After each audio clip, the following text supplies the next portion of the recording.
Supported by Wheels for Wellbeing and MenCap, Sustrans wanted to bridge the gap between Greenaway access control guidance and the on-site reality of lived experience.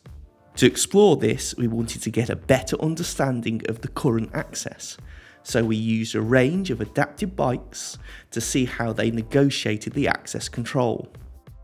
We were fortunate to be joined by the designer of the swivel element of the P-barrier, who himself is a local disabled cyclist. A wheelchair user was also on hand to give us a valuable insight into the barrier's usability. And there was a massive problem with people with wheelchairs, scooters, mums with double buggies actually getting through. So myself and my friend, we designed a swing barrier and we put these in. To operate the swivel element of the P-barrier, users must use a radar key. However, not everyone who needs one has one.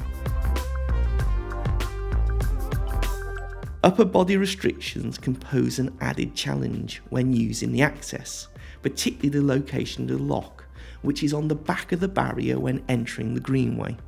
Additionally, when the wheelchair user was negotiating the access control, it really highlighted the impact of gradient. What we're usually using this at the moment for is people with partial or total blindness. We find it very beneficial for people who have got poor sight to get about with one of the carers. Does this side come off? No. You're not going to get this one through. We'd only allow one paddle.